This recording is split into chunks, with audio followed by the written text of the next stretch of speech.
E aí, pessoal, tudo bem? Vamos hoje estudar mais um pouco de inglês, vocês estão prontos? E eu espero que sim. O assunto de hoje é o Present Perfect. Isso, aquele que lembra vocês aquela terceira coluna de verbos, não é isso? No caso dos verbos irregulares, é claro. Você tem a primeira coluna que eu uso para fazer o presente, ou present continuous. Eu tenho a segunda coluna que eu uso para fazer o simple past. E eu tenho a terceira coluna que eu uso para fazer o present perfect e algumas outras coisinhas também. Mas hoje nós não vamos estar estudando estas coisinhas, nós vamos estar vendo o present perfect. Eu gostaria que vocês acompanhassem atentamente alguns exemplos. Olhem lá. My grandfather has recovered from his illness. Meu avô recuperou-se de sua doença. Mary and her sister have started a new job. Mary e sua irmã começaram um novo emprego, um novo trabalho.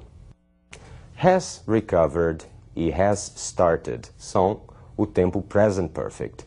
Então, quando eu digo meu avô recuperou-se, eu não estou dizendo quando isso aconteceu. É um tipo de passado que eu estou expressando, mas eu não especifico quando aconteceu. Quando eu digo they have started a new job, elas começaram um novo emprego, um novo trabalho, eu estou fazendo um anúncio, eu estou dizendo para você algumas notícias, estou te contando algumas notícias. Então, estes são dois usos específicos, ou dois usos típicos do present perfect. Nós usamos o present perfect quando não nos referimos claramente em que tempo alguma coisa aconteceu no passado, ou quando nós estamos dando uma notícia. Você percebeu que eu preciso usar os auxiliares have ou has mais o particípio passado do verbo. Vamos dar uma olhadinha nisso? I have already been to London. Eu já estive em Londres. Already também é um advérbio típico do present perfect. Already, já. E notem que ao utilizar have been junto com already, o sentido é de passado também. I have already been. Eu já estive, só não estou comunicando quando. She hasn't been to London yet. She hasn't been to London yet. Ela ainda não esteve em Londres. Yet é o ainda, que está lá no fim da frase. Eu utilizo no fim da frase.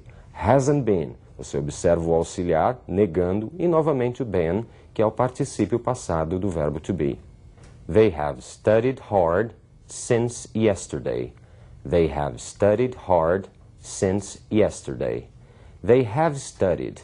Aí nós estamos utilizando o passado ou o particípio passado regular do verbo study. Então o verbo study é regular no particípio passado e ed nele, não é? Termina em y junto de consoante. E o uso do since, desde, since yesterday, desde ontem.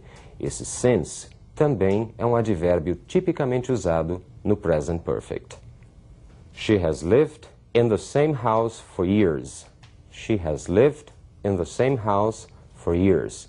Has lived, particípio passado, present perfect, do verbo live, que é regular, recebendo um desinho ali no final. Então, ela mora na mesma casa há anos, for years. Vocês notaram que esse for years, há anos, me obriga a compreender essa frase como se fosse um presente? Ela mora na mesma casa há anos? Vamos ver mais um exemplo. I have never tried frogs. I have never tried frogs. Eu nunca experimentei rãs.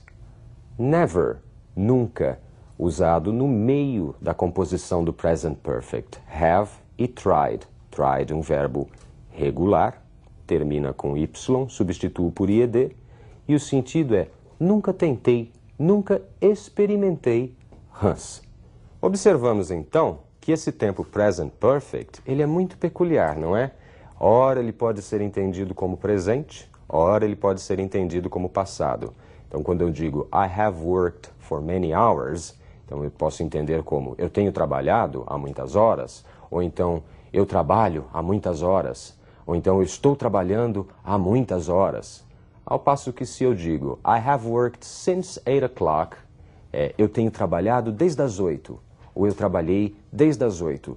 Você precisa compreender o que está acontecendo no contexto. porque em inglês ele tem as suas particularidades, o present perfect. Mas ao entendermos, ao fazermos a nossa transferência para um entendimento, ele pode transitar entre um passado meio impreciso e até mesmo algo que está acontecendo desde lá do passado até o presente. Vamos acompanhar mais alguns exemplos? Have you ever visited India? Have you ever visited India? Você já visitou a Índia? Você já visitou a Índia?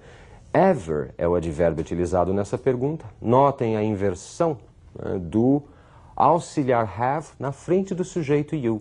Como eu faço com o verbo to be, como eu faço com o do e does. Eu inverto, coloco o auxiliar na frente do sujeito e utilizo a palavra ever, que aí tem sentido de já, alguma vez na vida, você já visitou a Índia. Has he ever fought in a war? Has he ever fought in a war? Ele já lutou numa guerra? Ele já lutou numa guerra? Notem o uso do auxiliar has na frente do sujeito, he. Ever, funcionando como alguma vez na vida, já, e o fought, particípio passado do verbo fight. So, vocês notaram que o present perfect também utiliza os verbos regulares ou irregulares. Nós precisamos ter essa noção também. Acompanhem como é que funciona. Let's see an example. Visit, presente. Visited, passado. E visited, particípio. Enjoy, presente. Enjoyed, passado. Enjoyed, particípio. No caso dos verbos regulares, o passado e o particípio são iguais. Go, went, gone. Cost, cost, cost. Go, o passado, went e o particípio passado, gone. É um verbo que muda nas suas três formas, do presente, passado e particípio. É um verbo irregular. Cost, cost, cost. É um verbo idêntico em termos de pronúncia, em termos de grafia, no presente, no passado e no particípio. Mas ele também é irregular. Para que então um verbo seja irregular, basta que ele não siga a regrinha do ED no final. Se seguir a regrinha do ED no final, é um verbo regular. Se não, ele é um verbo irregular. Mesmo no caso do cost, que não muda, mas ele é irregular. Ele tem forma própria. Let's see some more examples.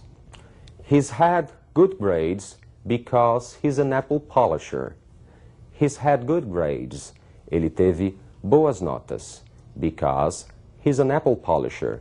Porque ele é um bajulador. He's had. Ele teve. Notem que aquele apóstrofe S ali do lado do he não é o verbo to be, e sim a abreviação, a contração do auxiliar has.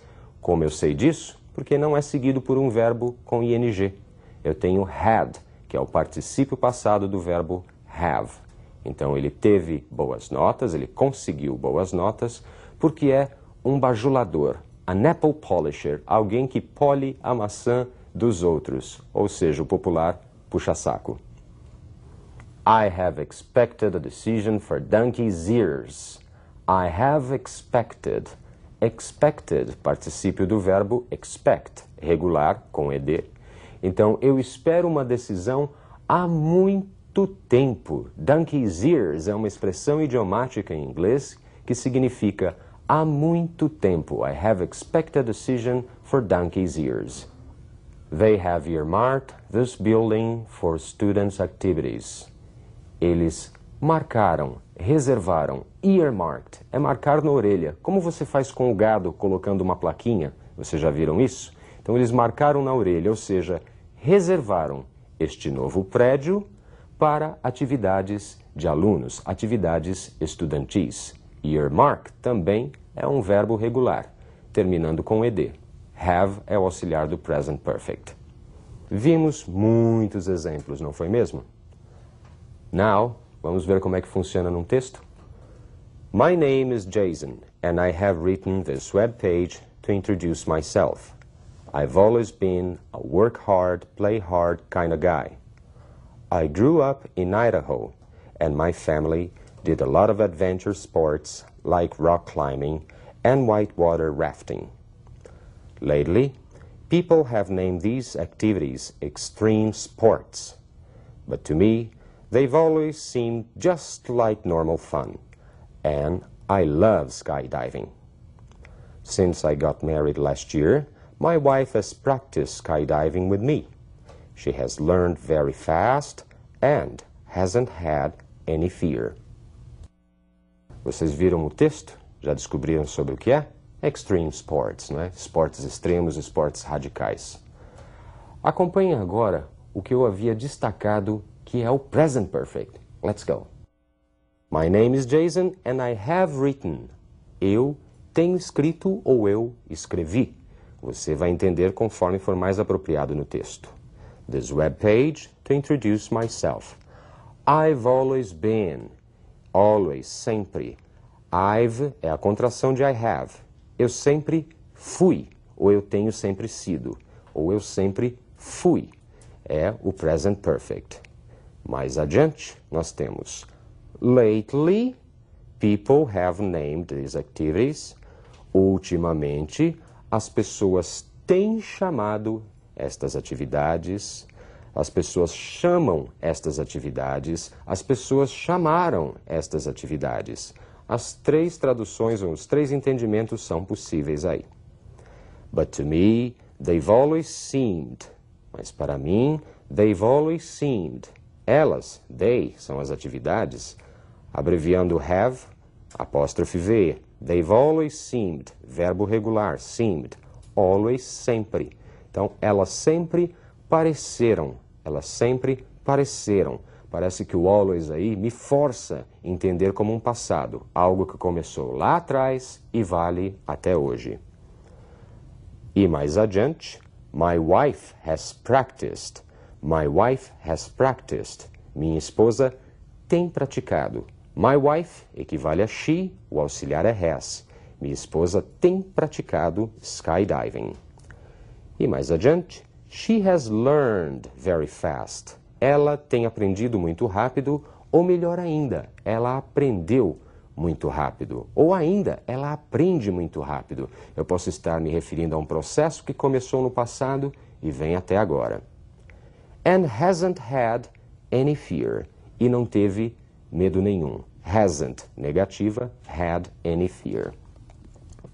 Percebemos então que para compreender o present perfect, eu preciso ter a noção da construção, have ou has, mais o particípio passado, que pode ser regular ou irregular. E os advérbios, lately, since, for, already, yet, que vão me dar as dicas se eu estou falando de uma ação no presente, que vem de lá do passado e dura até agora, ou se é uma ação num passado remoto que nós não sabemos direito quando aconteceu. Okidoki, eu acho que até aí deu para vocês aprenderem e compreender. Na próxima aula temos mais. See you. Bye bye.